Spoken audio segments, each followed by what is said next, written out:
Halo mahasiswa semuanya, selamat datang di video pembelajaran fitoterapi.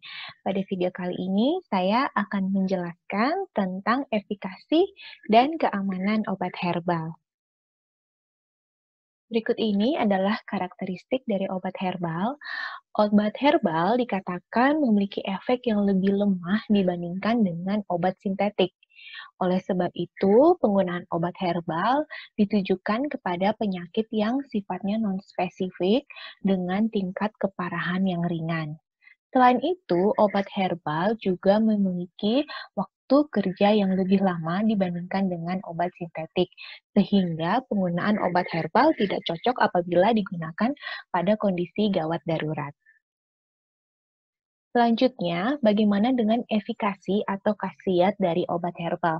Di Indonesia, kita tahu ada 3 golongan obat herbal atau obat bahan alam Indonesia, yaitu jamu, OHT, dan fitofarmaka. Berdasarkan efikasi atau pengujian khasiatnya, bisa dibagi menjadi 3, yaitu untuk jamu, efikasinya terbukti secara empiris, OHT atau obat herbal terstandar, efikasinya telah teruji melalui pengujian praklinik, sedangkan fitofarmaka telah teruji secara klinis. Untuk ketiganya sudah pernah dibahas di video pembelajaran fitoterapi sebelumnya. Kemudian ada pertanyaan, apakah benar obat bahan alam itu aman? Untuk keamanan, kita akan berbicara atau berdiskusi terkait dengan toksisitas, kemudian efek samping, kontraindikasi, serta interaksi obat tradisional dengan obat sintetik atau obat modern. Dari WHO, khususnya WHO pada bagian Southeast Asia atau Asia Tenggara, obat herbal itu dibedakan atau dikategorikan menjadi 4. Yang pertama, kategori 1, ini adalah obat herbal atau obat tradisional yang digunakan pada etnis tertentu. Ruang lingkupnya sempit, hanya di etnis aslinya saja. Kemudian, kategori kedua adalah obat herbal yang sudah terintegrasi atau dimasukkan ke dalam sistem kesehatan nasional. Misalnya Ayurveda atau TCM. Kemudian, kategori 3 adalah obat herbal yang sudah dimodifikasi. Maksudnya modifikasi adalah obat herbal yang sudah dirubah bentuk sediaannya atau obat herbal yang sudah ditambahkan bahan-bahan herbal lainnya. Jadi sudah ada modifikasi dari resep aslinya. Kemudian kategori 4 adalah obat herbal yang diimpor atau yang akan diekspor. Kategori obat herbal ini akan mempengaruhi dari kategori keamanan obat herbal. Kategori 1 adalah obat herbal yang aman selama pemakaian turun-temurun. Biasanya untuk kategori 1 ini tidak perlu dilakukan uji toksisitas. Namun, apabila obat-obat herbal itu ingin diedarkan secara bebas atau misalnya penggunaan dari tingkat etnis. Contohnya, saya bisa kasih contoh misalnya boreh ya, kita pakai di etnis atau suku Bali. Nah, kita ingin supaya boreh ini juga digunakan atau dimasukkan terintegrasi ke dalam sistem kesehatan nasional.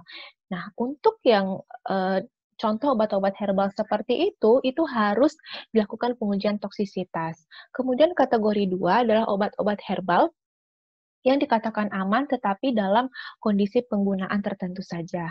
Dan kategori 3 adalah obat herbal yang keamanannya belum pasti.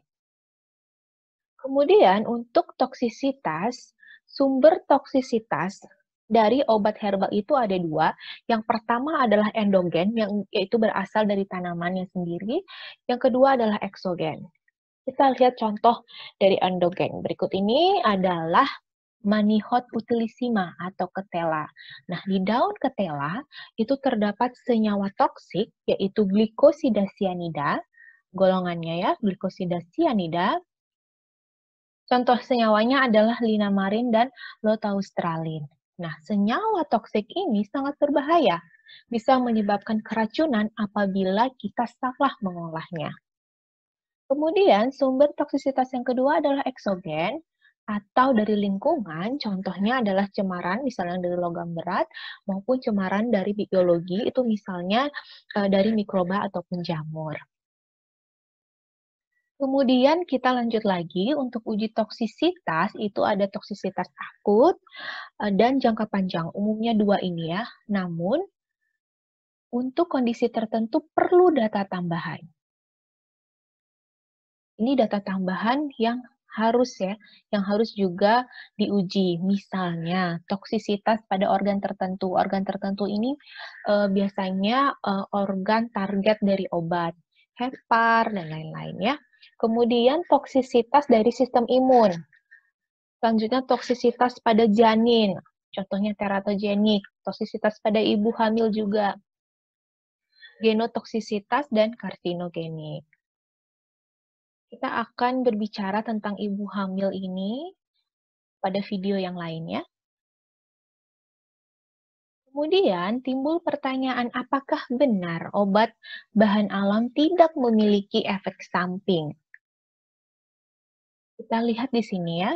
Ini adalah mahuang dari Cina atau nama latinnya Ephedra sinica. Familianya Ginetaceae. Berikut ini adalah sediaan obat yang berisi ekstrak ephedra yang ditujukan untuk menurunkan berat badan, biasanya dikonsumsi oleh atlet. Ternyata dari hasil pengujian dan monitoring efek samping itu diketahui bahwa adanya ekstrak ephedra di sediaan ini dapat menyebabkan berbagai macam efek yang tidak diinginkan. Contohnya serangan jantung, stroke, dan lain-lain, bahkan hingga kematian. Namun yang harus diperhatikan, efek samping ini bisa muncul atau tidak muncul. Jadi kalau dikatakan obat herbal tidak memiliki efek samping, belum tentu juga ya. Kemudian, penggunaan obat herbal itu harus diperhatikan pada kelompok tertentu, atau bisa kita bilang juga kontraindikasi. Namun tidak semuanya dikontraindikasikan ya, atau dilarang.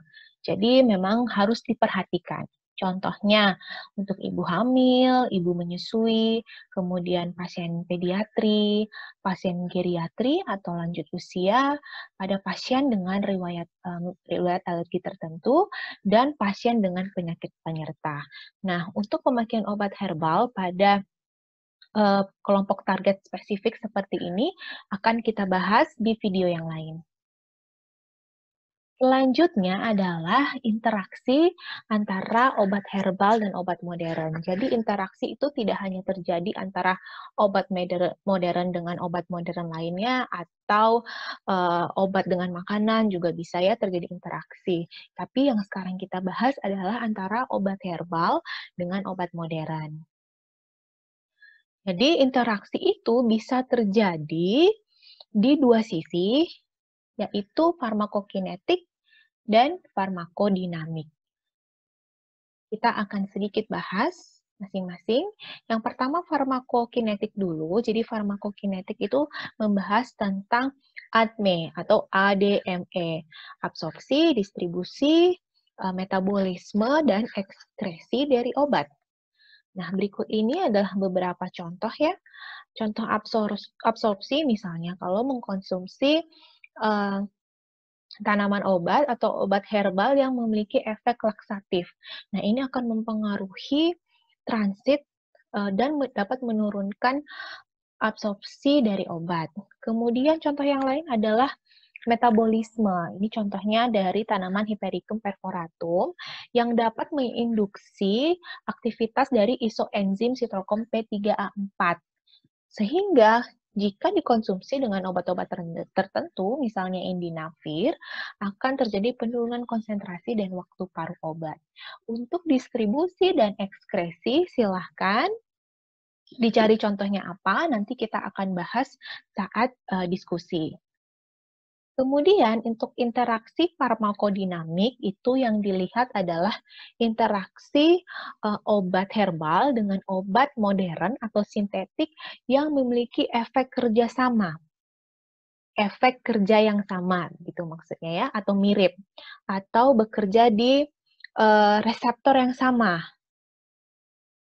Ini contohnya, interaksi bisa terjadi apabila obat antiplatelet digunakan dengan antikoagulan, baik itu obat modern yang punya efek sebagai antiplatelet, eee, dipakai dengan obat herbal yang punya aktivitas sebagai antikoagulan maupun sebaliknya ya. Kemudian contohnya lagi efedrin, ini adalah suatu senyawa dari, Ephedra sinica ya, apabila dipakai bersamaan dengan obat herbal yang mengandung kafein. Berikut ini adalah pustaka yang digunakan, kemudian dari video ini dapat disimpulkan bahwa penggunaan obat herbal harus memperhatikan efikasi atau khasiat dan keamanannya. Sekian untuk video kali ini, terima kasih sudah menyimak.